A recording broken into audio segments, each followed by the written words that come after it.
तो एक टर्म है जिसका नाम है कोगुलेशन वैल्यू या फ्लोकुलेशन वैल्यू।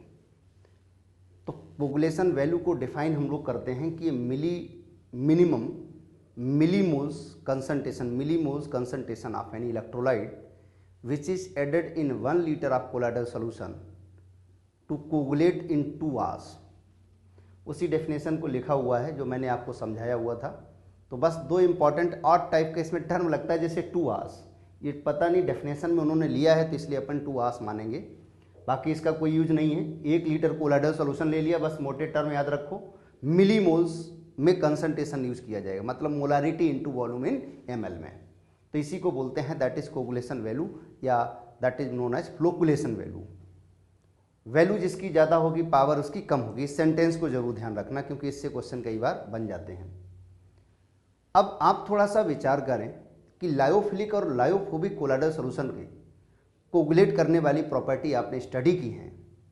अब मेरा क्वेश्चन है कि एक बात बताओ कि लायोफिलिक कोलाइडल सोल्यूशन ज़्यादा स्टेबल होते हैं या लायोफोबिक? आप खुद विचार करो। Lyophilic colloidal solutions are more stable than lyophobic. यदि हमें नाम रखना हो कि भाई लायोफिलिक जात की प्रोटेक्टिव कोलाइड नाम रखा जाएगा या लायोफोबिक को प्रोटेक्टिव कोलाइड नाम दिया जाएगा, किसको नाम देना प्रोटेक्टिव कोलाइड उचित होगा?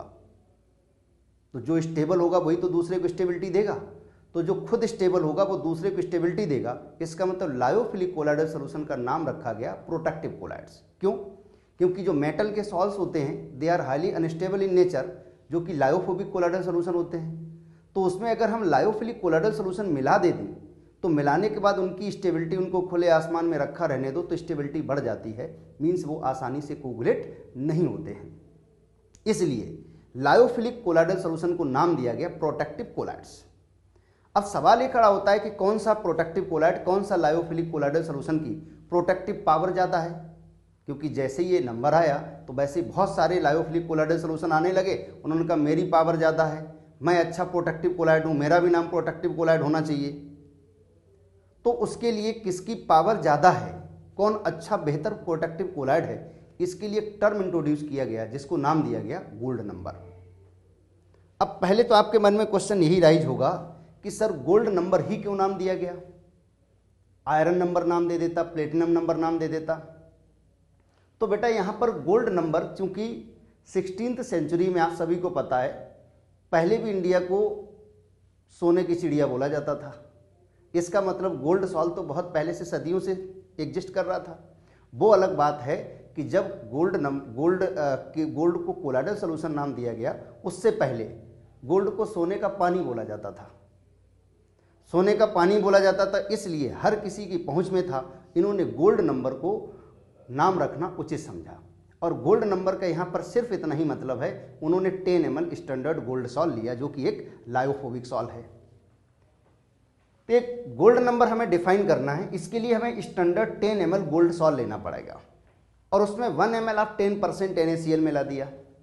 बेटा NaCl जो नमक का सोल्यूशन है ये इलेक्ट्रोलाइट है और गोल्ड सॉल्ट आप सभी को पता है कैसा होता है, नेगेटिवली चार्ज। ये नेगेटिवली चार्ज लायोफोबिक सॉल्ट है जिसको वर्डिक आर्क मेथड से बनाया गया होगा और ये 1 ml 10% NaCl इसमें मिलाया गया। तो NaCl एक इलेक्ट्रोलाइट है, वो इस गोल्ड सॉल्ट को क्या करना चाहेगा, कोगुलेट करना चाहेगा। तो एक तरफ से हमने NaCl मिला दिया 1 ml 10%, ये वेट बाई वॉल्यूम होता वैसे, तो वेट बाई वॉल्यूम NaCl मिला दिया। तो क्या इसका मतलब हुआ कि यहाँ पर इसको कोगुलेट कर रहा है। दूसरी तरफ इसको कोगुलेशन से बचाने के लिए मिलीग्राम में लायोफिलिक सॉल्ट ऐड कर रहे हैं, मिलीग्राम में लायोफिलिक सॉल्ट ऐड कर रहे हैं। तो देखेंगे कि कितना इसका मिलीग्राम खर्च होगा जिससे कोगुलेशन से बच जाए। जो मिलीग्राम इसका खर्च होगा जिससे कोगुलेशन से बच जाए उसी को बोलते हैं गोल्ड नंबर।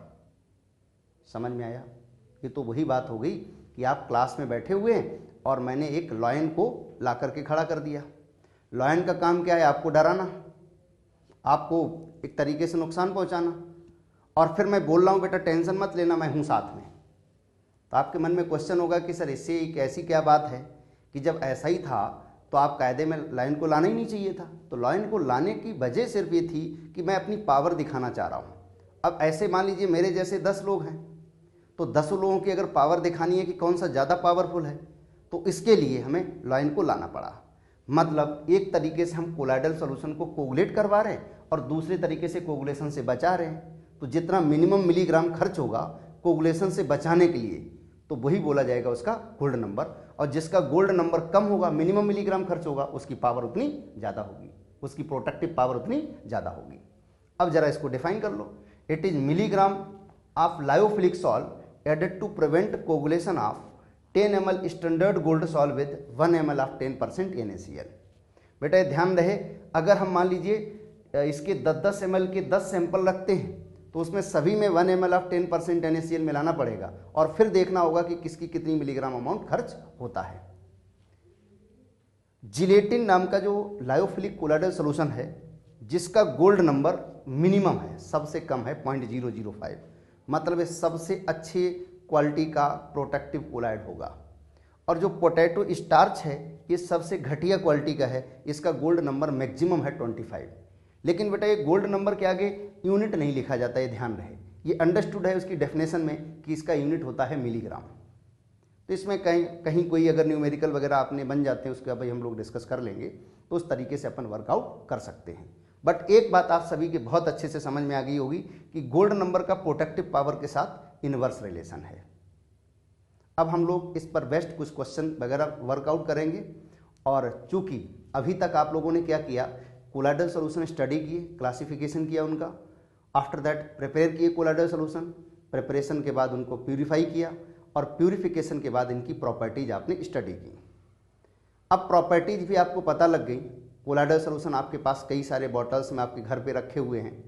अब आपका मन क्या करेगा, जब प्रॉपर्टीज पता हैं तो इनको अप्लाई करने का, means we are going to study application of colloidal solution. तो पहले एप्लीकेशन डिस्कस करेंगे, फिर इन पर बेस्ट कुछ क्वेश्चन पर वर्कआउट करेंगे। तो कोलाइडल सॉल्यूशन जो हम लोगों ने स्टडी की, इसके वेरियस टाइप के एप्लीकेशंस हैं।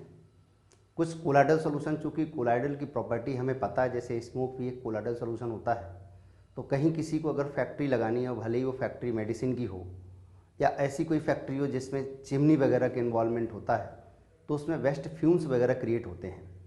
तो उसके लिए जब कोई फैक्ट्री लगाता है तो गवर्नमेंट से, जो गवर्नमेंट बॉडीज़ हैं जैसे कलेक्टर वगैरह, डिस्ट्रिक्ट कलेक्टर है और जो इन्वायरमेंटल ऑफिसर्स वगैरह होते हैं, तो उनके यहाँ से NOCs लेनी होती है, नो ऑब्जेक्शन सर्टिफिकेट।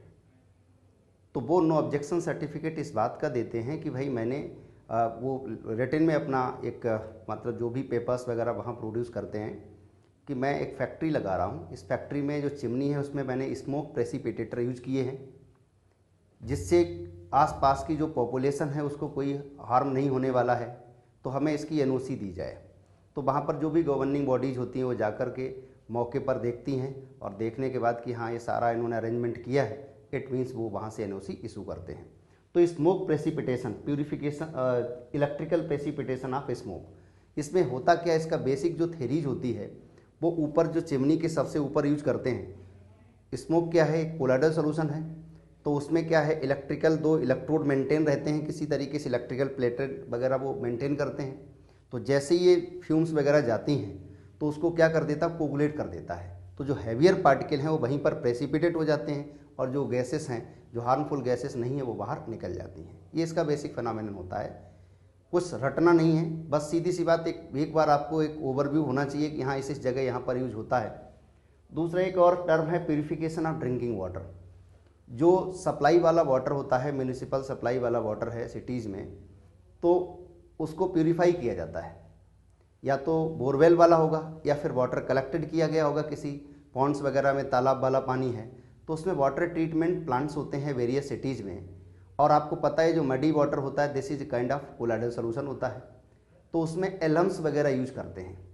वैसे तो बहुत सारे वेरियस प्रोसेस होते हैं, उस वाटर को पहले सेटल किया जाता है, इसके बाद उसके जो मैक्रोस्कोपिक इम्प्योरिटीज़ हैं, जो लार्ज साइज़ के इम्प्योरिटीज़ हैं, उनको रिमूव किया जाता है। फिर उसमें वाटर ट्रीटमेंट में यूज किया जाता है, कोई माइक्रोबियल कंटेंट वगैरह है तो उसके लिए भी यूज किया जाता है, क्लोरीन ट्रीटमेंट वगैरह दिया जाता है।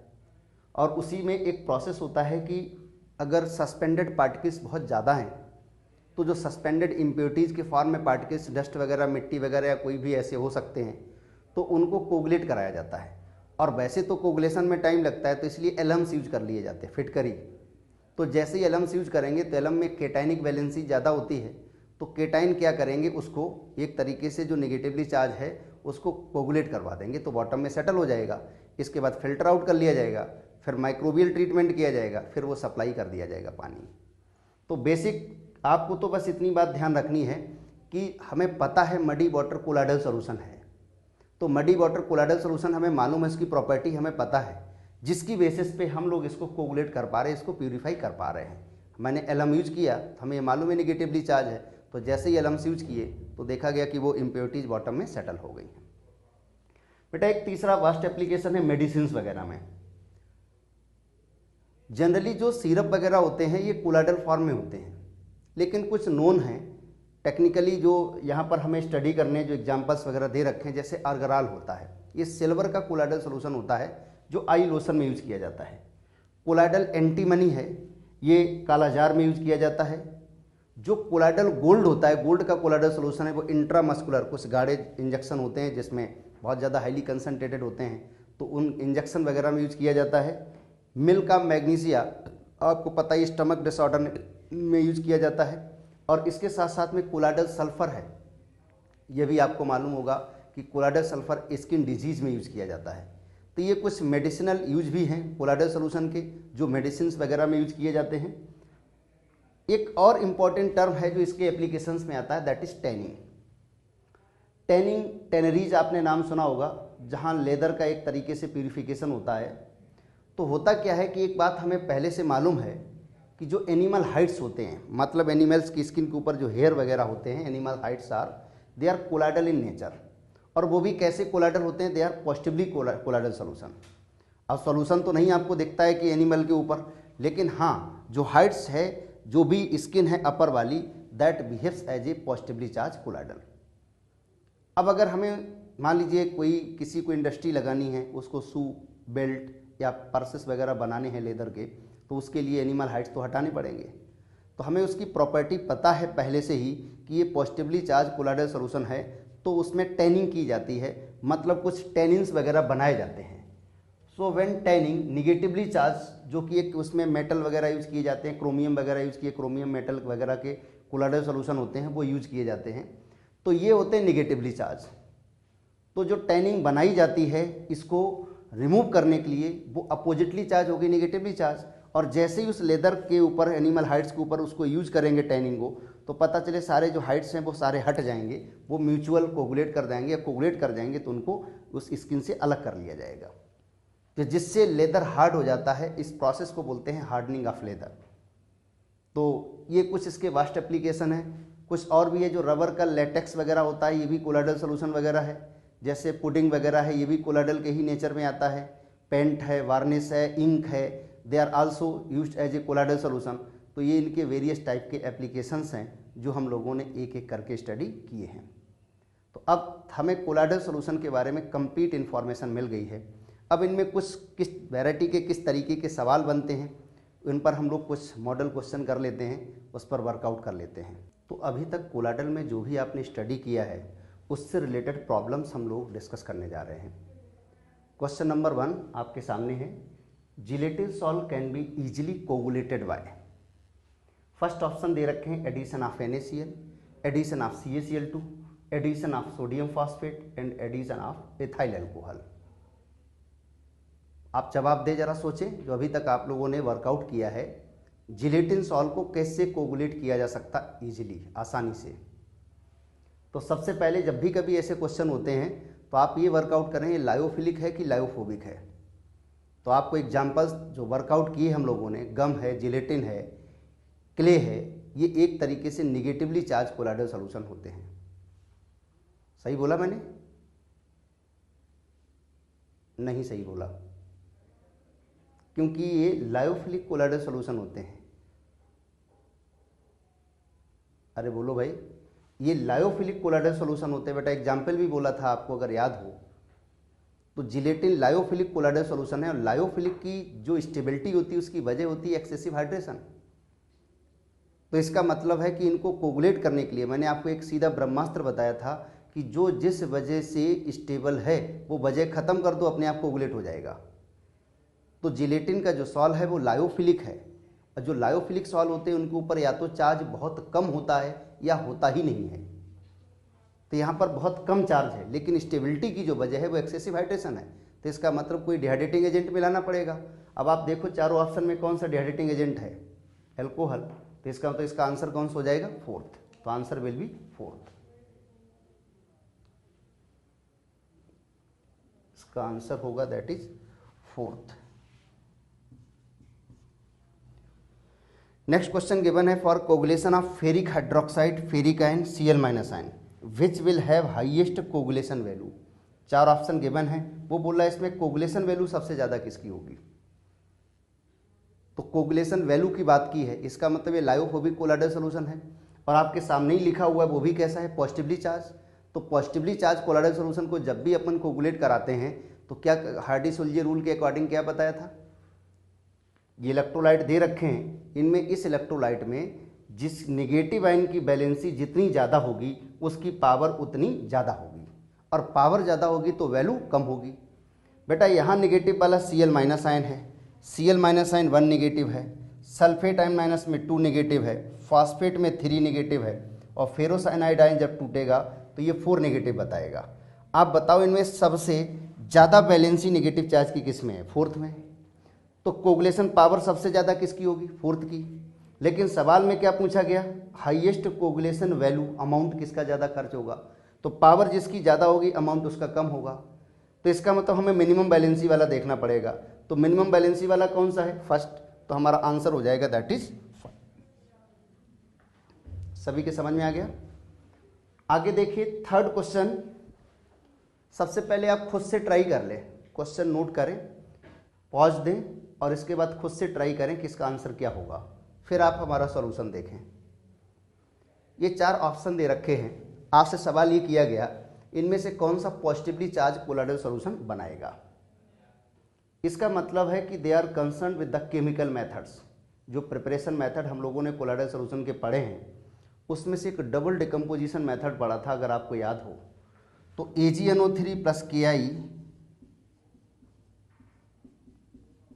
ये कंबाइन होकर के this will give you AgI plus KNO3। KNO3 electrolytic impurity के फॉर्म में है, एक का केटाइन दूसरे का एनाइन, अगर याद हो आपको, इसका केटाइन इसका एनाइन, तो सिल्वर आयोडाइड का प्रेसिपिटेट बना है।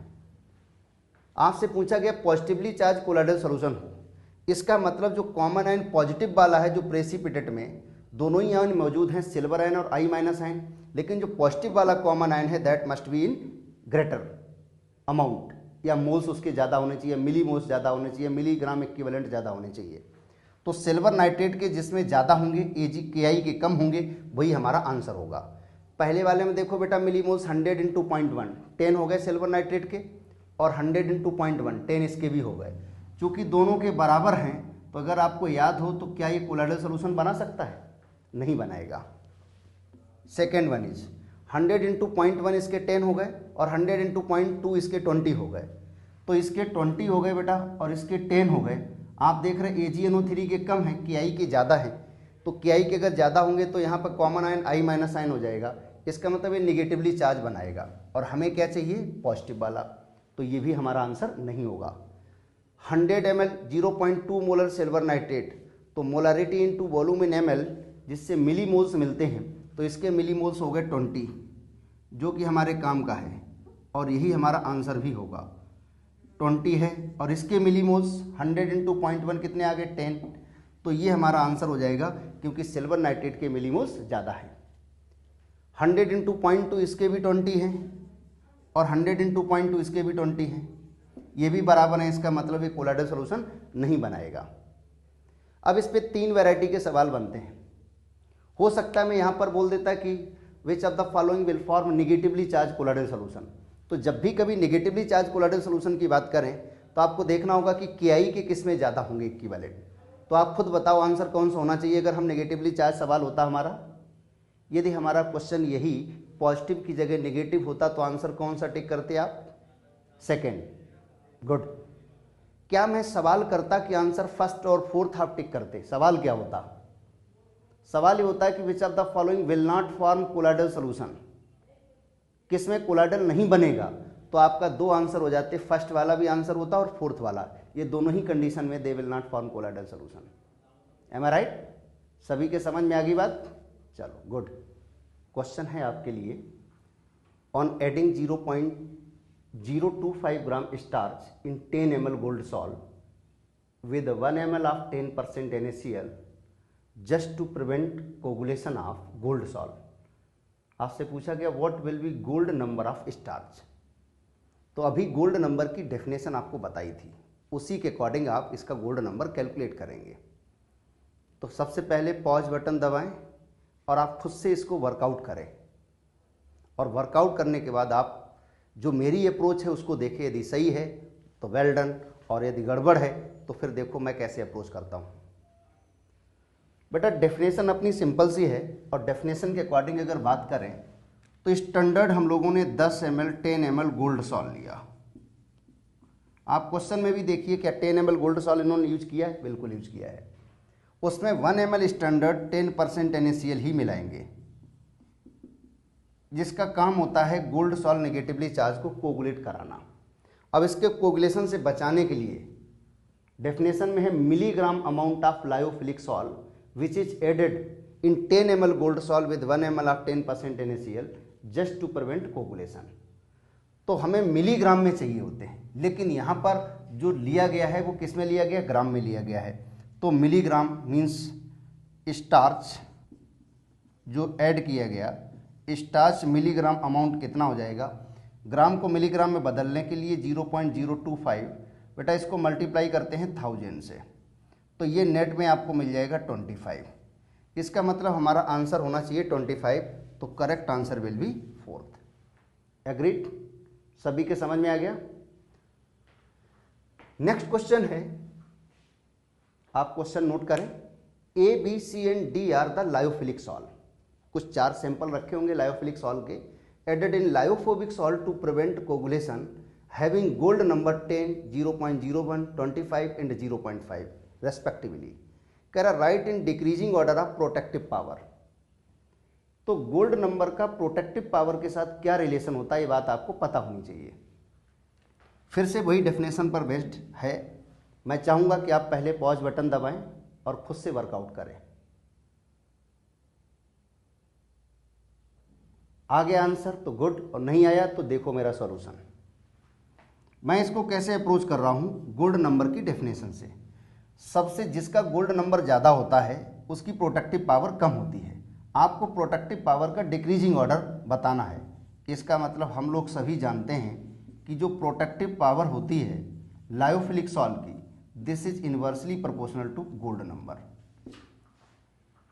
इसका मीनिंग ये हुआ कि जिसका गोल्ड नंबर ज़्यादा होगा उसकी प्रोटेक्टिव पावर कम होगी, या गोल्ड नंबर जिसका कम होगा उसकी प्रोटेक्टिव पावर ज़्यादा होगी। तो हमें सबसे ज़्यादा प्रोटेक्टिव पावर किसकी होगी बेटा? इसमें देखो सबसे छोटा नंबर कौन सा है? 0.01। तो 0.01 किसके करस्पॉन्डिंग है? बी के। इसका मतलब बी की प्रोटेक्टिव पावर सबसे ज़्यादा होगी। इसके बाद इससे बड़ा नंबर कौन सा है? 0.5 means D, that will give U D. After that 10 आएगा तो बी डी, 10 किसके करस्पॉन्डिंग है? ए के, तो B D A and C. This is the decreasing order of protective power, decreasing protective power.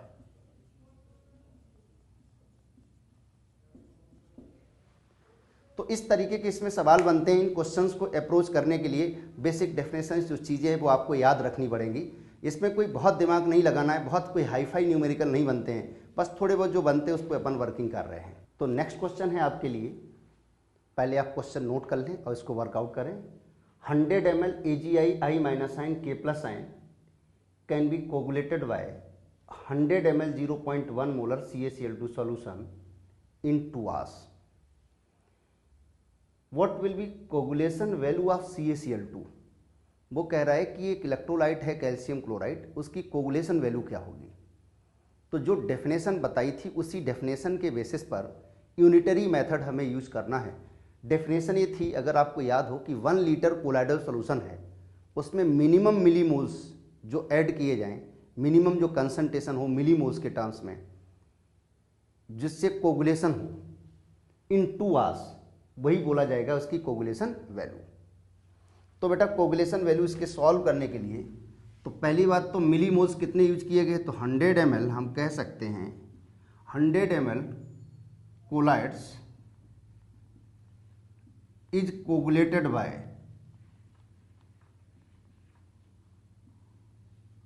Equal to 100 into 0.1, ये molarity into volume in ml, इसको मिली moles बोलते हैं, 10 आ गए हैं, दैट इज 10 मिली मोल्स। तो बेटा 1 ml को कोगुलेट करने के लिए हमें कितने चाहिए होंगे, 10 डिवाइडेड बाय 100। और आपको पता 1 लीटर कोलाइडल सॉल्यूशन हमें कोगुलेट कराना है, तभी तो कोगुलेशन वैल्यू मिलेगी 2 आवर्स में, टाइम तो सेम है।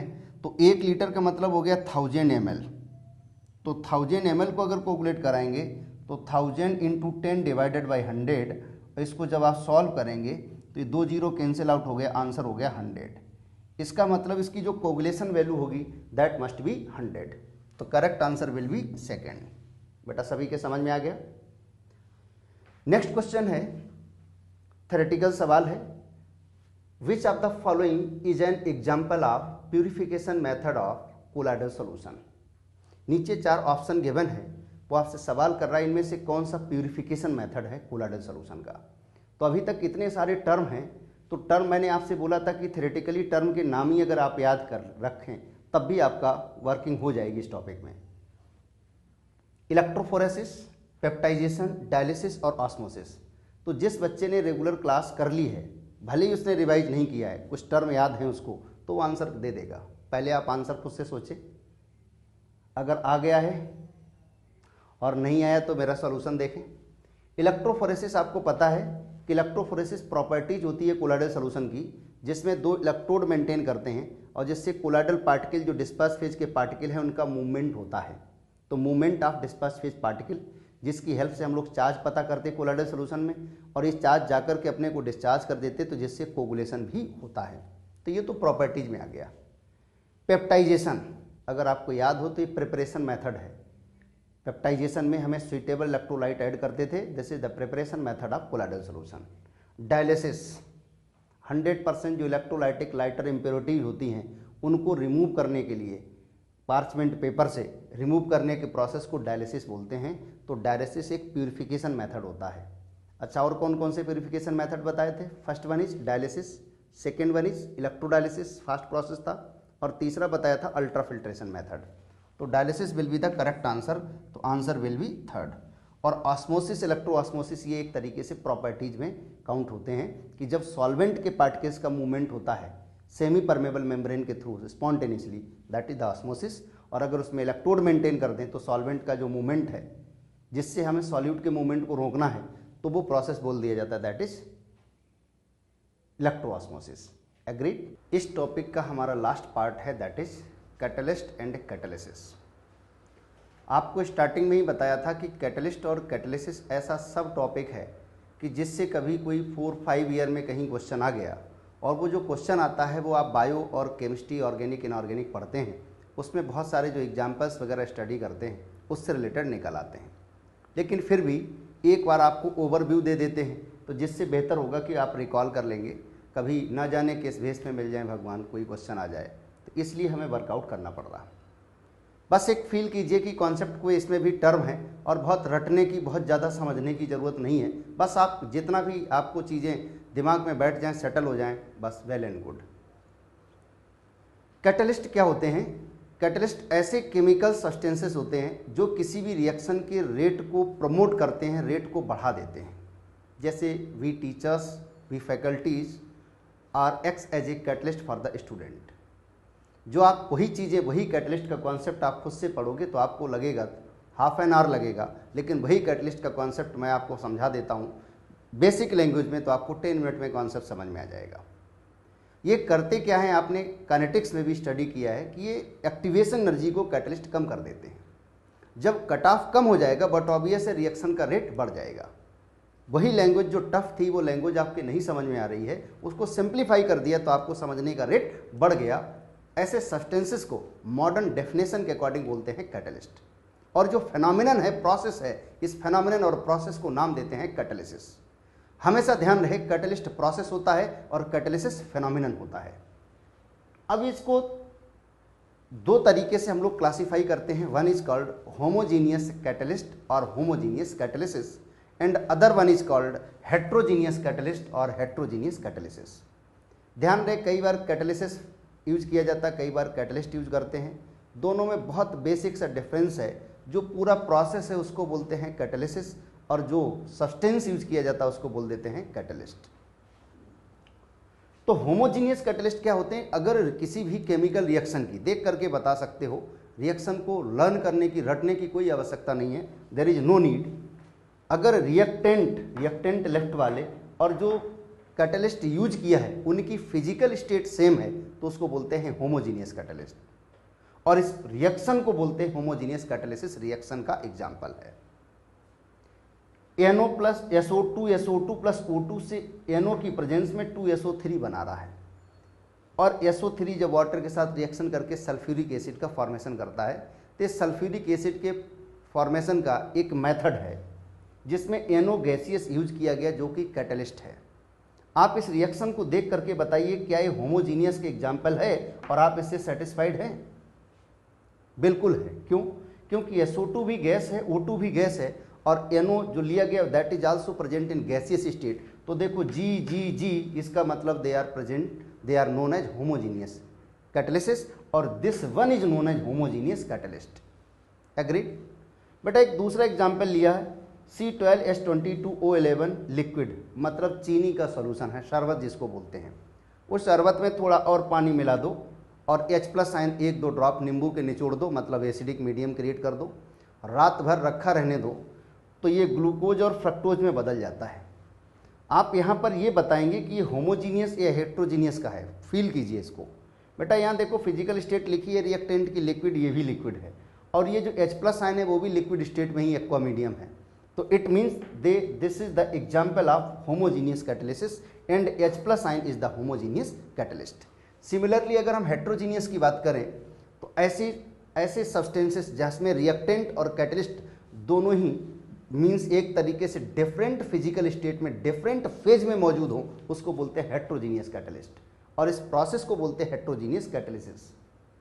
2SO2 plus O2 platinum solid यहाँ लिया गया है। आप देखिए GGS मतलब फिजिकल स्टेट बदल गई, फेज बदल गया, इसका मतलब दैट इज हेट्रोजीनियस कैटलिसिस हो गया। N2 प्लस 3H2 से अमोनिया का बनना, जिसमें आयरन मोलिब्डेनम यूज करते हैं, तो आयरन यहाँ कैटलिस्ट होता है और मोलिब्डेनम यहाँ पर कैटेलिटिक क्या होता है, प्रमोटर इसको बोलते हैं। तो ये होमोजीनियस और हेट्रोजीनियस में डिफरेंस आपके समझ में आ गया। अब जब ये बात क्लियर हो गई है तो इस कैटलिस्ट से रिलेटेड बहुत सारे डिफरेंट टर्म्स हैं, जैसे प्रमोटर्स क्या होते हैं, कैटेलिटिक पॉइजन क्या है, इनहिबिटर्स क्या हैं। तो इन टर्म्स पर भी हम लोग एक एक करके डिस्कशन कर लेते हैं। बेटा कैटलिस्ट से रिलेटेड कुछ और भी टर्म हैं जिन पे 1 बाय 1 करके हम लोग बात करते हैं, जो डेली रूटीन वर्क में भी हम लोग इनको यूज करते हैं। जैसे एक टर्म है प्रमोटर, नाम से ही पता लग रहा कि जो प्रमोट करें, किसको प्रमोट करें, कैटलिस्ट को। तो प्रमोटर्स क्या होते हैं, ऐसे सब्सटेंसेस हैं जो कैटलिस्ट को प्रमोट करें, और जब कैटलिस्ट प्रमोट होगा तो बट ऑब्वियस है रिएक्शन का रेट बढ़ जाएगा। आप इसको इस तरीके से समझिए कि हम लोग जो फैकल्टीज हैं they are kind of catalyst for all of you, आप सभी के लिए कैटलिस्ट हैं, लेकिन हम लोगों को प्रमोट करने वाले जो हमारे डायरेक्टर्स हैं, एचओडीज हैं, they are kind of promoters. वो कहते हैं कि सर बच्चे बहुत अच्छे, इनके साथ थोड़ी मेहनत कर ली जाए, बहुत अच्छे रिजल्ट आने वाले हैं, तो उन्होंने हम फैकल्टीज़ को प्रमोट किया, और जैसे ही हम फैकल्टी प्रमोट हुए बट ऑब्वियस है आपके पढ़ाने का रेट भी बढ़ जाएगा। समझ में आ गई बात। इसका एक एग्जाम्पल है, जैसे नाइट्रोजन हाइड्रोजन, ये हैबर प्रोसेस से अमोनिया का फॉर्मेशन होता है या अमोनिया का सिंथेसिस होता है, जिसमें आयरन यूज करते हैं जो कि सॉलिड है कैटलिस्ट के फॉर्म में, और जो मोलिब्डेनम होता है M O that is the promoter, क्योंकि ये आयरन की एक्टिविटी बढ़ाता है, और जब आयरन की एक्टिविटी बढ़ जाएगी तो बट ऑब्वियस रिएक्शन का रेट भी बढ़ जाएगा। बेटा समझ में आ गई बात। ऐसे एक दूसरा टर्म है जिसको बोलते हैं इनहिबिटर्स, नाम से ही पता लग रहा है कि जो इनहिबिट करे, मीनिंग इसका रोके, तो उनको बोलते हैं इनहिबिटर्स। इनहिबिटर्स क्या होते हैं कि ऐसे सब्सटेंसेस जो किसी रिएक्शन के रेट को कम कर दें, जो सब्सटेंसेस रिएक्शन के रेट को बढ़ा दें उनको क्या नाम दिया हम लोगों ने, कैटलिस्ट, और ऐसे सब्सटेंसेस जो रिएक्शन के रेट को कम कर दें उनको क्या बोलते हैं, इनहिबिटर्स। फॉर एग्जाम्पल जैसे सोडियम सल्फाइड का ऑक्सीडेशन कराते हैं तो सोडियम सल्फेट बन जाता है। मतलब सीधा है कि अगर आप एक कंटेनर में सोडियम सल्फाइड का सॉल्यूशन लें और उसको ओपन एटमॉस्फेयर में रख दें तो कुछ देर के बाद that will converted into sodium sulphate, automatically oxidise हो जाता है इन प्रेजेंस ऑफ ऑक्सीजन। अब अगर हमें इसको रेट को कम करना है तो कम करने के लिए मैंने क्या किया, इथाइल अल्कोहल मिला दिया। Ethyl alcohol that is the inhibitor की तरह बिहेव कर रहा है, रिएक्शन के रेट को कम कर रहा है। अच्छा, कोई अगर रिएक्शन के रेट को कम कर रहा है तो टेक्निकली आप बोल सकते हैं कि उसकी एक्टिवेशन एनर्जी बढ़ा रहा है। ये तो वही बात होगी कि कोई कॉन्सेप्ट बहुत आसान सा है, मैंने उसको इस तरीके से पेश किया कि आपकी बात बहुत हाईफाई समझ में आई कि तो बहुत टिपिकल है, या फिर आपको मोटिवेट कर दें कि बेटा ये सब चीज़ें आपके कभी समझ में नहीं आने वाली हैं, क्यों अननेसेसरी इसमें टाइम वेस्ट कर रहे हो, तो आधा तो हौसला आपका वहीं गिर जाएगा। मतलब we are acting as a inhibitor for all of you. तो इनहिबिटर का मतलब होता है कि जो रिएक्शन के रेट को कम कर दे। बेटा पहले इसी इनहिबिटर को नेगेटिव कैटलिस्ट भी बोला जाता था। पहले का मतलब है कि अब उस कॉन्सेप्ट को एक तरीके से आईयूपैक ने एक्सेप्ट नहीं किया, उसको नेग्लेक्ट कर दिया है, इसीलिए इसको हम लोग नेगेटिव कैटलिस्ट नहीं बोल रहे हैं। पहले कैटलिस्ट का क्लासिफिकेशन पॉजिटिव और नेगेटिव कैटलिस्ट से था। पॉजिटिव कैटलिस्ट का मतलब होता था कि जो रिएक्शन के रेट को बढ़ा दे, और नेगेटिव कैटलिस्ट का मीनिंग जो रिएक्शन के रेट को कम कर दे। लेकिन अब कैटलिस्ट अगर वर्ड यूज किया जाता है इसका मतलब ही यही होता है कि दैट इज हमेशा रेट बढ़ाएगा ही, इसीलिए मैंने नेगेटिव पॉजिटिव की बात नहीं की। एग्रीड। अब एक और टर्म आता है जिसका नाम है कैटालिटिक पॉइजन। कैटालिटिक पॉइजन क्या होते हैं कि ऐसे सब्सटेंसेस जो कैटलिस्ट की एक्टिविटी को कम कर दें। मतलब कोई मिस्टर एक्स हैं, उन्होंने बोला क्या सर कैटलिस्ट भी कोई पढ़ाने वाली चीज़ है, आप अननेसेसरी क्यों पढ़ा रहे हैं बच्चों को। तो उन्होंने क्या किया, बोले और बच्चे भी बहुत अच्छे हों तो ठीक है पढ़ाओ। तो इसका मतलब उन्होंने क्या किया, मिस्टर एक्स ने मेरी एज ए फैकल्टी एक्टिविटी कम कर दी, तो मुझे भी लगेगा हाँ अननेसेसरी क्यों टाइम वेस्ट करें, छोड़ो। लेकिन कहीं उम्मीद है कि हो सकता कभी कोई क्वेश्चन मिल जाए, या आपका एक इंथुजियाज्म हो जाएगा, बढ़ जाएगा, इसको और ढंग से पढ़ोगे, इसलिए पढ़ा रहा हूँ। मतलब क्या हुआ, सीधी सी बात है कि जो सब्सटेंसेस कैटलिस्ट की एक्टिविटी को डिक्रीज कर देते हैं उनको बोलते हैं कैटालिटिक पॉइजन। फेरिक आयरन ले रखा है, वही अमोनिया का सिंथेसिस है, और थोड़ा सा H2S गैस अगर उसमें पास कर दें तो देखा गया कि अमोनिया के बनने का रेट कम हो जाता है, क्योंकि यहाँ H2S या कार्बन मोनोऑक्साइड भी यूज कर सकते हैं, that acts as a catalytic poison. बेटा रोजनमुंड रिडक्शन नाम आपने सुना होगा, जो ऑर्गेनिक में COCl ग्रुप होता है उसको एल्डिहाइड में कन्वर्ट करता है। वहाँ यूज करते हैं पैलेडियम बेरियम सल्फेट। तो पैलेडियम तो वहाँ कैटलिस्ट होता है, और जो बेरियम सल्फेट होता है that is the catalytic poison, क्योंकि बेरियम सल्फेट क्या करता है, उस कैटलिस्ट पैलेडियम की एक्टिविटी कम कर देता है, जिसकी वजह से ओनली एल्डिहाइड बनता है। अगर ये हम लोग बेरियम सल्फेट ना यूज करें तो ये 100% कन्फर्म है वो एल्डिहाइड के रिडक्शन से आगे एल्कोहल बना देता है। क्या बना देता है, एल्कोहल प्रोड्यूस करता है। ऐसे एक और टर्म है जिसका नाम है ऑटो कैटलिस्ट। नाम से ही आपको पता लग रहा है, ऑटो का मतलब सेल्फ। ऐसे सब्सटेंसेस जो मतलब खुद ही रिएक्शन को प्रमोट करें उनको बोलते हैं ऑटो कैटलिस्ट। आप में से बहुत सारे स्टूडेंट ऐसे हैं कि जिनको किसी भी टीचर की एक्टिविटी, टीचर के मोटिवेशन की रिक्वायरमेंट नहीं है, पेरेंट्स के मोटिवेशन की रिक्वायरमेंट नहीं है, एलएन सिस्टम के मोटिवेशन की रिक्वायरमेंट नहीं है, दे आर सेल्फ इंड्यूस्ड, एक तरीके से ऑटो कैटलिस्ट हैं, खुद ही कैटलाइज होते हैं। तो ऐसे सब्सटेंसेस को बोलते हैं that is auto catalyst. Reaction में अगर हम बात करें तो रिएक्शन में ऑटो कैटलिस्ट वर्ड का मतलब है कि स्टार्टिंग में रिएक्शन का रेट स्लो था, लेकिन जैसे ही कुछ प्रोडक्ट बना तो अचानक रिएक्शन कई गुना बढ़ गया, रिएक्शन का रेट कई गुना बढ़ गया, इसका मतलब इस रिएक्शन को बोलते हैं ऑटो कैटलिस्ट। जैसे एस्टर हाइड्रोलिसिस है, एस्टर है, पानी में मिला दिया तो एसिड बना और प्लस साथ में एल्कोहल बना। शुरू में रिएक्शन का रेट कम था, लेकिन जैसे ही एसिड बना तो उस एसिड ने इसको प्रमोट करना स्टार्ट कर दिया, मतलब रिएक्शन का रेट अचानक बढ़ गया। बेटा इसी की एक दूसरी रिएक्शन है जिसमें पोटेशियम परमैग्नेट एक ऑक्सीडाइजिंग एजेंट की तरह बिहेव कर रहा है। 2KMnO4 plus 3H2SO4 plus 5 oxalic acid will give you K2SO4 plus 2MnSO4 plus 8H2O plus 10CO2। इस रिएक्शन में जो MnSO4 है वो बोला जाएगा दैट इज ऑटो कैटलिस्ट, जबकि ऊपर वाली रिएक्शन में acetic acid is the auto catalyst.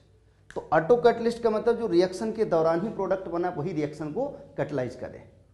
ये तो वही बात होगी कि कई ऐसे फैक्टर्स होते हैं, जैसे आप पढ़ रहे हैं तो आप सेल्फ इंड्यूस हो गए, सेल्फ कैटलाइज हो गए कि अब मुझे पढ़ना ही है, किसी कोई हीरो या कोई मीन्स जो हमारे एक तरीके से जो देशभक्त वगैरह है उनसे किसी से आप प्रमोट हो गए कि उन्होंने कंट्री के लिए वर्क किया, या महाभारत से प्रमोट हो गए, तो इसका मतलब इसे सब्सटेंसेस को बोलते हैं ऑटो कैटलिस्ट। एग्रीड? तो अगर ये बात भी आप सभी के समझ में आ गई है तो एक टर्म और रह जाता है जिसका नाम है इंड्यूस्ड कैटलिस्ट। तो कैटलिस्ट में एक इंड्यूस्ड कैटलिस्ट की हम लोग बात कर रहे थे। इंडक्शन वर्ड का मतलब होता है कि जैसे कोई एक वर्क कर रहा है और दूसरा नहीं कर रहा है, इसका मतलब है कि दूसरा भी वर्क करना उसकी वजह से स्टार्ट कर दे, दिस इज कॉल्ड इंडक्शन। मैं इसके टेक्निकल पर आने से पहले एक बेसिक एग्जांपल आपको देता हूँ। Kota is the city of kind of induction. Kota में क्या होता है कि आप देखते हैं कि क्लासरूम में बच्चे पढ़ते हैं, इसके बाद बाहर जैसे एलन के बिल्डिंग में देखते हैं वो सीट्स पड़े रहते हैं, वहाँ भी बच्चे स्टडी करते रहते हैं। जहाँ भी आप जाएंगे वहाँ कहीं ना कहीं फिजिक्स, केमिस्ट्री, बायो, मैथ्स की ही बात चल रही होती है। अब सपोज कर लीजिए एक मिस्टर एक्स नाम का स्टूडेंट है और मिस्टर एक्स को पढ़ने में मन नहीं लग रहा है, तो जिधर जा रहे उधर बच्चे पढ़ रहे हैं, तो उनके 4 पढ़ने वाले बच्चों के बीच में मिस्टर एक्स बैठ गए। अब 2 ही पॉसिबिलिटी हैं, या तो जो पढ़ने वाले हैं वो पढ़ना बंद कर देंगे, मतलब उस बच्चे की वजह से वो इंड्यूस हो गए, या फिर वो बच्चा जो नहीं पढ़ रहा था मिस्टर एक्स वो पढ़ना शुरू कर देगा। This is called the induction effect. Similarly अगर 2 रिएक्शंस हैं, एक कंटेनर में एक रिएक्शन हो रही है, दूसरे कंटेनर में दूसरी रिएक्शन हो रही है, रिएक्शन दोनों का रेट स्लो था, लेकिन उन दोनों नेचुरल टाइप की रिएक्शंस को मैंने मिला दिया, आपस में मिक्स कर दिया। जैसे ही रिएक्टेंट को मिक्स किया तो देखा गया कि रिएक्शन का रेट दोनों का ही बढ़ गया, इसलिए एक दूसरे रिएक्टेंट ने एक दूसरे को क्या किया, इंड्यूस कर दिया। So this is called the induced catalyst.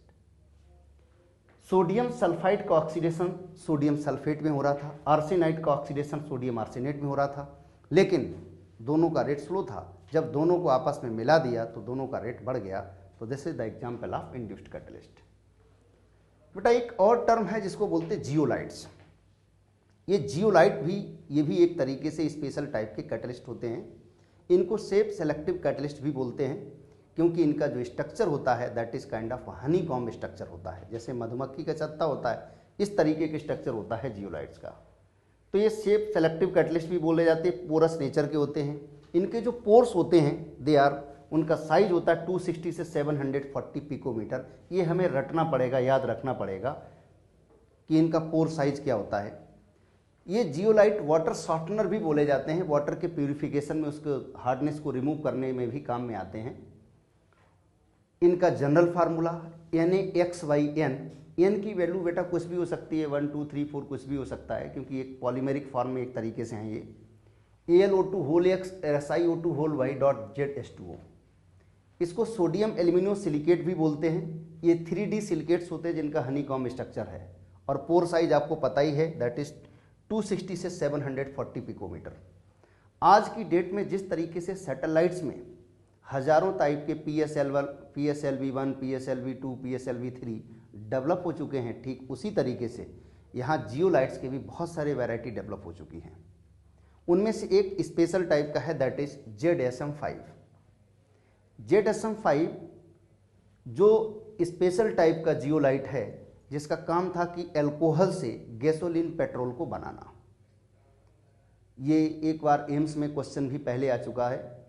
Actually Modi ji से पहले कांग्रेस की गवर्नमेंट थी और सेंट्रल में सलमान खुर्शीद कैबिनेट मिनिस्टर थे, तो कुछ ऐसे एरियाज जहाँ पोटैटो कल्टीवेशन ज़्यादा होता है उन एरियाज में एक प्रोजेक्ट लेकर के गए कि भाई पोटैटो से वोदका वाइन बनेगी और उस वाइन अल्कोहल को कन्वर्ट किया जाएगा पेट्रोल में, जिससे इंडिया एनर्जी क्राइसिस से जो जूझ रहा था उससे वो उबर जाएगा।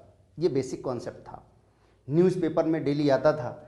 तो भाई वहाँ कैटलिस्ट कौन सा यूज़ किया गया था उस प्रोजेक्ट में, ZSM5 कैटलिस्ट यूज़ किया गया था। और उसी ईयर एम्स में क्वेश्चन बना कि which of the following catalyst can be used for conversion of alcohol into gasoline. Gasoline क्या होता है, जिसको पेट्रोल बोलते, कई सारे हाइड्रोकार्बन का मिक्सचर होता है, तो उसमें आंसर था ZSM5। इसलिए ये थोड़ा सा हाईलाइट हो गया है। बेटा मेरी बात समझ में आ गई, क्योंकि एम्स में ऐसे ही क्वेश्चन बनते हैं कि जो जनरली कहीं किसी पर्टिकुलर इंसिडेंट से रिलेटेड होते हैं, उस तरीके के क्वेश्चन बन जाते हैं। अब अभी तक जो भी कैटलिस्ट हम लोगों ने स्टडी किए हैं उन कैटलिस्ट के लिए दो स्पेशल टाइप की थ्योरीज जनरेट हुई। थ्योरीज मतलब लोगों ने अपने अपने सजेशन दिए। एक को बोलते हैं that is intermediate compound formation theory और एक को नाम देते हैं दैट इज एडजॉर्सन थ्योरी। जो इंटरमीडिएट कंपाउंड फॉर्मेशन थ्योरी है this is for the homogeneous catalyst. सुन लीजिए, इसमें कुछ खास नहीं, बस सिंपल सी बात है, होमोजीनियस कैटलिसिस।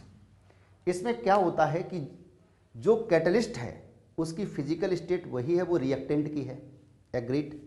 अब जो सबसे पहले क्या होगा कि जो कैटलिस्ट है किसी एक कंपोनेंट रिएक्टेंट से रिएक्शन करता है और रिएक्शन करेगा तो जिससे एक इंटरमीडिएट कंपाउंड फॉर्म होता है। उसने क्या किया, उसकी एक्टिवेशन एनर्जी को कम कर दिया और जब इंटरमीडिएट कंपाउंड फॉर्म होता है वो इंटरमीडिएट कंपाउंड जो दूसरा रिएक्टेंट बच गया है उसके साथ रिएक्शन करेगा और रिएक्शन करने के बाद खुद तो अलग हो जाएगा और इसके बाद प्रोडक्ट का फॉर्मेशन हो जाएगा। इसलिए इसको बोलते हैं इंटरमीडिएट कंपाउंड फॉर्मेशन थ्योरी। कुछ नहीं है, बिल्कुल इसको कोई रटने की भी जरूरत नहीं है, बस टर्म है, नाम आपको बना रहे तो इतना बहुत है कि इंटरमीडिएट कंपाउंड फॉर्मेशन वही होता है जहां होमोजीनियस कैटलिस्ट होते हैं, बस इतना बहुत है। दूसरा एक टर्म है जिसको बोलते हैं एडजॉर्सन थ्योरी। एडजॉर्सन थ्योरी का मतलब आप पढ़ ही चुके, एडजॉर्सन वाला पार्ट इसमें स्टडी किया ही है। Adsorption theory is applicable for the heterogeneous catalyst या हेट्रोजीनियस कैटलिसिस। हेट्रोजीनियस कैटलिसिस के लिए एडजॉर्सन थ्योरी एप्लीकेबल होती है। एक्चुअली जैसे आप लोग बात करते हैं सवेटेयर सेंड्रेंस रिडक्शन की, जिसमें अनसैचुरेटेड हाइड्रोकार्बन H2 निकल प्लेटिनम पैलेडियम रेनी निकल की प्रेजेंस में एल्केन में कन्वर्ट होते हैं, मींस सैचुरेटेड हाइड्रोकार्बन में कन्वर्ट होते हैं, या आप बोलते हैं कि वेजिटेबल ऑयल्स वेजिटेबल घी में कन्वर्ट होता है, तो वहाँ पर निकल प्लेटिनम पैलेडियम रेनी निकल वगैरह यूज करते हैं। तो this is the example of heterogeneous catalysis और एडजॉर्सन थ्योरी। इसमें होता क्या है कि पहले कि जो मेटल जो सरफेस प्रोवाइड कर रहा है उस पर कोई गैस के मॉलिक्यूल जाकर के एडजॉर्ब हो गए। जब वो एडजॉर्ब होंगे तो कुछ अमाउंट ऑफ हीट रिलीज होगी और जो हीट रिलीज होगी वो क्या करेंगे, कुछ रिएक्टेंट को एक्टिवेट कर देंगे, उनको मतलब एनर्जी प्रोवाइड करेंगे, तो जिससे वो एक्टिवेटेड स्टेट में आ जाएंगे। एक्टिवेटेड स्टेट में आ जाएंगे तो फिर से कोलिजन करेंगे और जब कोलिजन करेंगे तो उस सरफेस पे जो एडजॉर्ब हो रहा है उसके बॉन्ड रप्चर हो जाएंगे और बॉन्ड रप्चर हो जाएंगे तो पता चले वो खुद जाकर के बैठ जाएगा और वो एक्टिवेटेड फॉर्म में आकर के दूसरे रिएक्टेंट को अटैक करेगा। ये तो सब हौच पौच वाली बात है, आप तो ये सब छोड़ो, सीधी बात ध्यान रखो कि जो एडजॉर्सन थ्योरी है उसमें कोई सॉलिड हेट्रोजीनियस कैटलिस्ट है, मींस सॉलिड के सरफेस पर कोई गैसियस मॉलिक्यूल रिएक्टेंट के एडजॉर्ब होंगे और जब एडजॉर्ब होंगे तो एनर्जी रिलीज होगी और एनर्जी रिलीज होगी तो वही एनर्जी बाकी रिएक्टेंट मॉलिक्यूल को एक्टिवेट करेगा और जिससे कंपाउंड का फॉर्मेशन होगा। इसमें कोई इंटरमीडिएट नहीं बनता है, तो इसे बोलते हैं दैट इज एडजॉर्सन थ्योरीज। तो हम जिन दो थ्योरीज की बात कर रहे थे उनमें से एक इंटरमीडिएट कंपाउंड फॉर्मेशन थ्योरी है और दूसरे को हम लोगों ने नाम दिया था दैट इज एडजॉर्सन थ्योरी। इनका एक एग्जाम्पल देखते हैं। इंटरमीडिएट कंपाउंड फॉर्मेशन थ्योरी जो कि होमोजीनियस कैटलिस्ट के लिए वैलिड है, पहले ही आपको बता दिया this is applicable for homogeneous catalyst या हम बोले होमोजीनियस कैटलिसिस।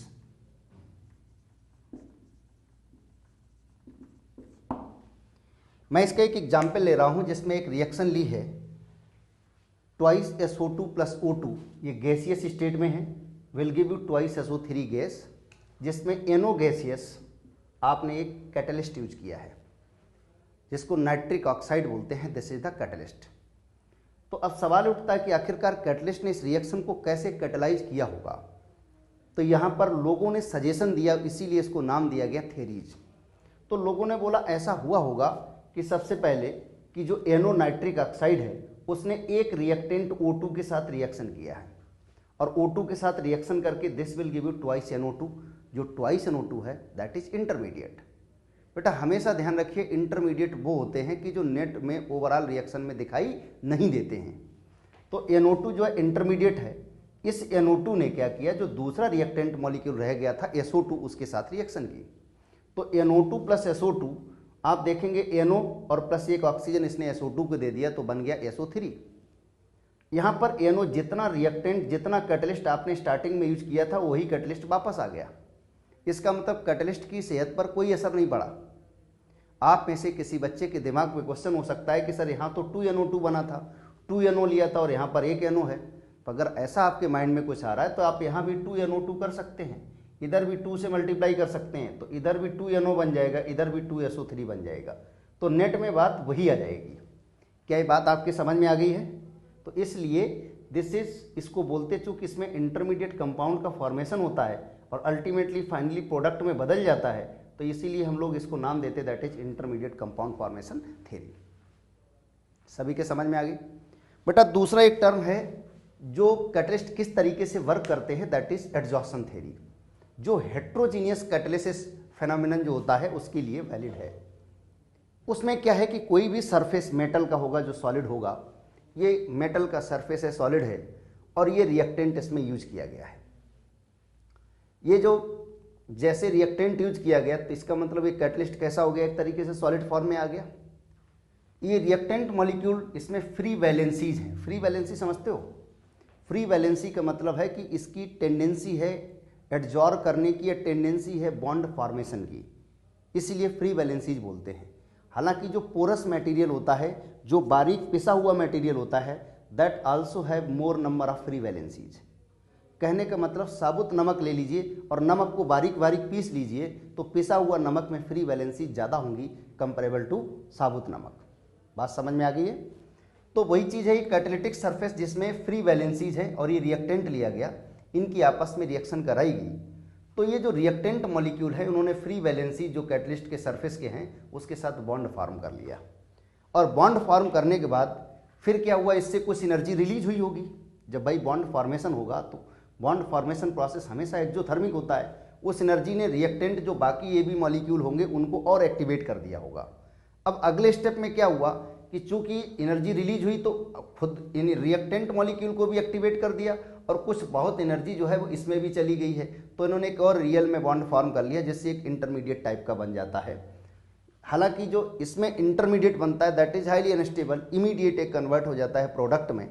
तो जो फ्री वैलेंसीज वाला जो मतलब कैटालिटिक सरफेस वाला फ्री वैलेंसी वाला पार्ट था वो अलग हो गया और बाकी जो रिएक्टेंट थे दैट कन्वर्टेड इनटू प्रोडक्ट। इसलिए इसको बोलते हैं एडजॉर्प्शन थ्योरी, क्योंकि यहाँ पर जो फ्री वैलेंसीज की वजह से एक तरीके से ये जो रिएक्टेंट मॉलिक्यूल है वो पहले एडजॉर्ब हो जाते हैं। मैं समझता हूँ आप सभी की बात समझ में आ गई होगी, कुछ ज़्यादा रटने की ज़रूरत नहीं, याद रखने की ज़रूरत नहीं, बस एक नेम है, नेम आपको ध्यान रहे। अब एक मन में क्वेश्चन होगा कि what are the general characteristics of catalyst. Sir इतने सारे कैटलिस्ट आपने बताए हैं, क्या एक कैटलिस्ट से काम नहीं चलता है? नहीं चलता है, क्योंकि डिफरेंट रिएक्शंस का नेचर मॉड अलग अलग होता है और उनको कैटलाइज करने के लिए अलग अलग तरीके के कैटलिस्ट की रिक्वायरमेंट होती है। तो आखिरकार उन कैटलिस्ट की जनरल कैरेक्टरिस्टिक्स क्या है, हम लोग इसको स्टडी करेंगे। अब हमारा डिस्कशन है that is general characteristics of catalyst. अभी तक हम लोगों ने स्टडी किए कैटलिस्ट होते क्या हैं, कितने टाइप के कैटलिस्ट हैं, उनसे रिलेटेड डिफरेंट टर्म्स स्टडी किए हैं, और फिर यहाँ पर भी डिस्कशन हुआ कि कैटलिस्ट कैसे वर्क करते हैं, मीन्स कैटालिटिक थ्योरीज पे भी बात हुई है। अब हमारा डिस्कशन है कि आखिरकार ये जो कैटलिस्ट यूज होते हैं इनकी क्या जनरल कैरेक्टरिस्टिक्स है। एक एक करके हम लोग पॉइंट वाइज स्टडी कर रहे हैं इसको। तो सबसे फर्स्ट पॉइंट है कि catalyst are highly specific in nature. Specific का मतलब होता है कि एक ही कैटलिस्ट हर रिएक्शन में वर्क नहीं करता है। इंडिविजुअल रिएक्शंस के लिए कैटलिस्ट डिफरेंट हो सकते हैं। हो सकता है कि N2+3H2 से अमोनिया का जो फॉर्मेशन हो रहा है उसमें आयरन कैटलिस्ट वर्क करे, लेकिन हो सकता है कि एस्टर हाइड्रोलिसिस में आयरन वर्क ना करे, इसलिए catalyst are highly specific in nature. ठीक उसी तरीके से कि यही कॉन्सेप्ट मैं समझा रहा हूँ, हो सकता है कि मेरे बताने के तरीके से आप में से मिस्टर एक्स बहुत खुश हुए, हो सकता है मिस्टर वाई को लगे कि ये मज़ा नहीं आया सर। तो catalyst are highly specific in nature. Second important point है कि mass and composition remains unchanged. Catalyst जितना पार्टिसिपेट करता है रिएक्शन में, सुख दुख में भाग लेता है, और इसके बाद लास्ट में आपने देखा था कि जितना यूज हुआ उतना ही वापस चला जाता है। ये खुद खर्च नहीं होते हैं लेकिन हमेशा रिएक्शन में पार्टिसिपेट करते हैं, मैकेनिज्म में पार्टिसिपेट करते हैं। ठीक उसी तरीके से जैसे हम लोग फैकल्टीज़ हैं, आपके सुख दुख में पार्टिसिपेट करते हैं, आपको प्रमोट करते हैं, आपको मोटिवेट करते हैं, लेकिन जैसे आए थे क्लास में वैसे ही वापस चले जाएंगे। A small amount is sufficient to catalyse the reaction. बेटा इतने सारे स्टूडेंट होते हैं क्लास में, एक टीचर 5 मिनट का टाइम, 2 मिनट का टाइम जो देते हैं हम लोग, तो 2 मिनट का टाइम आपके कैटलाइज करने के लिए, आपको मोटिवेट करने के लिए सफिशिएंट होता है। तो कैटलिस्ट की बहुत ज़्यादा अमाउंट की ज़रूरत नहीं होती है, क्योंकि अमाउंट तो खर्च होता ही नहीं है भाई। जितना अमाउंट रिएक्शन में पार्टिसिपेट किया उतना ही अमाउंट वापस हमें मिल जाता है। तो बोलते हैं कि small amount of is sufficient to catalyse the reaction. एक टीचर का मोटिवेशन आपको मोटिवेट करने के लिए सफिशिएंट है। Catalyst does not initiate the reaction, ये कभी किसी रिएक्शन को इनिशिएट नहीं करते हैं।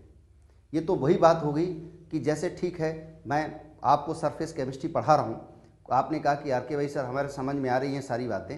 ऐसा करते हैं कि कोई एक मिस्टर एक्स को उठा करके बैठा दिया आपने, जिन्होंने 10th पास किया है या 10th भी पास नहीं किया, ठीक से 6-7 तक पढ़े हुए हैं, मैं सरफेस केमिस्ट्री नहीं समझा सकता हूँ। क्यों? क्योंकि कैटलिस्ट चलती हुई रिएक्शन को इनिशिएट करवाता है। जब आपने एडमिशन लिया तो ये पूछा गया कि आप 12th में हैं, आप 12th पास कर चुके हैं, वॉट एवर इट इज़, इसका मतलब वो मिनिमम क्राइटेरिया है, तभी आपके सरफेस केमिस्ट्री के पार्ट समझ में आएंगे। तो कैटलिस्ट कभी किसी रिएक्शन को इनिशिएट नहीं करता है। रनिंग रिएक्शन, जो चल रही रिएक्शन है, उस रिएक्शन को, रेट को चेंज करता है, रेट को बढ़ा देता है। बेटा एक नेक्स्ट पॉइंट है कि सॉलिड जो कैटलिस्ट होते हैं वो फाइनली डिवाइडेड फॉर्म में, फाइनली डिवाइडेड का मतलब पिसा हुआ फॉर्म होता है, वो देखा गया ज़्यादा एफिशिएंट होता है। और उसकी वजह होती है क्योंकि फ्री वैलेंसीज ज़्यादा है, एडजॉर्प्शन ज़्यादा हो जाएगा।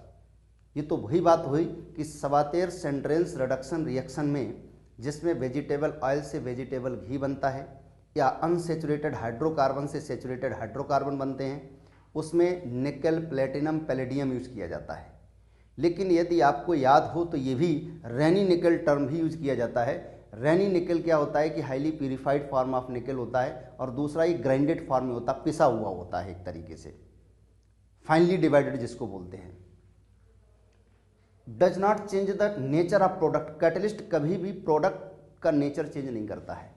We can't change your destiny, आपको जिस मेडिकल कॉलेज में जाना है ये हम चेंज नहीं कर सकते हैं, लेकिन हाँ उस मेडिकल कॉलेज तक जाने का रास्ता बदल सकते हैं। मतलब इनिशियल स्टेट और फाइनल स्टेट फिक्स है, इनिशियल और फाइनल स्टेट चेंज नहीं की जा सकती है, लेकिन पाथ बदला जा सकता है। फॉर एग्जाम्पल आपको कोटा से न्यू दिल्ली जाना है, बहुत सारे तरीके, बहुत सारे रास्ते हैं। हो सकता है मथुरा होकर के जाओ, हो सकता है जयपुर होकर के जाओ। तो हम कैटलिस्ट क्या करते हैं कि वो शॉर्टेस्ट पाथ आपको बता देंगे, लेकिन आपकी डेस्टिनी नहीं चेंज की जा सकती।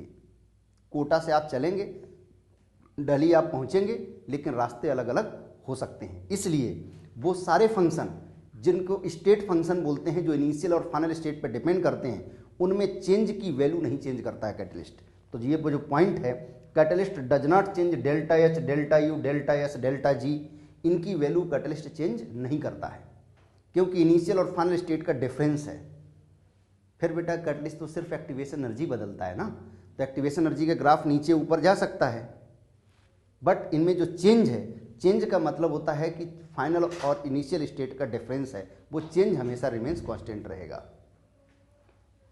एक टर्म होता है catalyst does not disturb equilibrium state, catalyst कभी भी अगर कोई रिवर्सिबल रिएक्शन है उसमें इक्विलिब्रियम स्टेट नहीं चेंज करता है। हाँ, time to reach the equilibrium कम कर देता है, कि वही इक्विलिब्रियम जो 10 मिनट पर स्टेब्लिश हो रही है, अगर कोई रिवर्सिबल रिएक्शन है तो हो सकता है कि वो 5 मिनट पर स्टेब्लिश हो जाए, बट इक्विलिब्रियम स्टेट को चेंज नहीं करता है। कैटलिस्ट में चेंज रेट कांस्टेंट, बेटा कुछ रिएक्शंस ऐसी होती हैं जिनमें कैटलिस्ट की प्रेजेंस रेट कांस्टेंट को बदल देती है। मैं एक एग्जांपल आपको रिकॉल करवाता हूं। Ester hydrolysis in acidic medium, जब एसिडिक मीडियम में एस्टर का हाइड्रोलिसिस करते हैं तो वहां पर अगर आप कंसंट्रेशन एसिड का चेंज कर देंगे, जो कैटलिस्ट यूज किया गया, तो रेट कांस्टेंट की वैल्यू बदल जाती है। लेकिन नॉट ऑलवेज ट्रू, मतलब सारे रिएक्शन में, सारे रिएक्शंस का रेट कांस्टेंट कैटलिस्ट पे डिपेंड नहीं करता है। इसलिए यहां पर जो वर्ड यूज किया गया, कैटलिस्ट में चेंज रेट कांस्टेंट। मैं समझता ये सारा कॉन्सेप्ट आपके क्लियर हो गया होगा। बिल्कुल घबराने की जरूरत नहीं है, बिंदास रहिएगा। इसको एक बार थरोली अपने मॉड्यूल से, जो भी आपको PDF मिलेगी और जो अपने NCERT की बुक है उससे पढ़ लीजिए। थ्योरेटिकल टॉपिक है, टर्म आपको याद रहें, इससे आप क्वेश्चन कर डालेंगे सारे के सारे, बाकी आपको परेशान नहीं होना है क्योंकि इसमें बहुत न्यूमेरिकल इस तरीके की चीज़ें नहीं हैं। Wish you all the best.